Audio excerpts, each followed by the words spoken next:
বৃদ্ধ অসুস্থ মানুষদের তার আস্তানায় নিয়ে তাদের কিডনি বিক্রি করে অঙ্গ প্রত্যঙ্গ বিক্রি করে সে সারা দেশবাসী এবং বিভিন্ন মানুষের কাছে মানবতার ফেরিওয়ালা সেজেছে।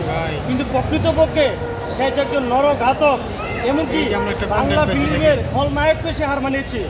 সে মানবতার হত্যাকারী। এবং আজকে দেখা যায় যে এই মিডিয়া সাংবাদিকদের মাধ্যমে আমরা জানতে পেরেছি যে সে সাধারণ মানুষ এমনকি বাচ্চা অসংখ্য মানুষের কিডনি বিক্রি করেছে। সে সিটি কর্পোরেশনের সার্টিফিকেট জাল করে ভিত্তির সনদ দিয়েছে। এমন কোনো অপকর্ম নাই। অপরাধ জগতের অন্যতম এক বাদশার নাম হলো মিল্টন জামাতর। সে সাধারণ মানুষদের সিম্পিতি আবেগ অনুভূতিকে কাজে লাগিয়ে মানবতার ফেরিওয়ালা সেজে প্রকৃতপক্ষে মানবতাকে সে হত্যা করেছে। সে সাধারণ বধির অসুস্থ মানুষদেরকে তার চাইল্ড অ্যান্ড কেয়ারে নিয়ে এবং তাদের অঙ্গ প্রত্যঙ্গ বিক্রি করে সে কোটি কোটি টাকার মালিক, অর্থলোভী হয়েছিল তার অন্যতম উদ্দেশ্য। এই মিল্টন আপনারা সবাই জানেন যে তার পিতাকে সে মারাত্মক বেদম প্রহারের কারণে গ্রাম থেকে বিতাড়িত হয়ে সে শূন্য হাতে ঢাকায় এসে সে অবৈধভাবে বড়লোক হওয়ার নেশা এই নরহত্যার পথ বেছে নিয়েছে।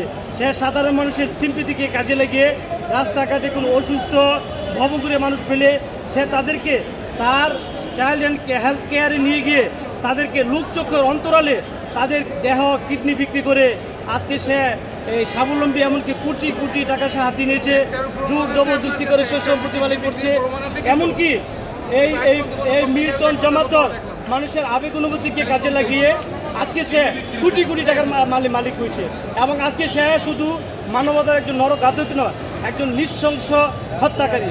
তার বিরুদ্ধে আমরা দৃষ্টান্তমূলক শাস্তি চাই, যাতে ভবিষ্যতে কোনো ধরনের মানুষ এবং অসুস্থ বিকৃতির না হয়, আর এই ধরনের অসুস্থ মেন্টালিটি কাজ না করে মানুষদেরকে, সাধারণ মানুষদেরকে বোকা বানিয়ে মানুষদের অন্তরালে মানবতার সেবক সেজে আজকে মানুষের অঙ্গ প্রত্যঙ্গ বিক্রি করে মানুষ অসহায় মানুষদের অঙ্গ প্রত্যঙ্গ বিক্রি করে আজকে সে শত শত কোটি টাকা মালিক। আপনার নাম পরিচয় বলেন। আমি অ্যাডভোকেট শফিকুল ইসলাম সবুজ।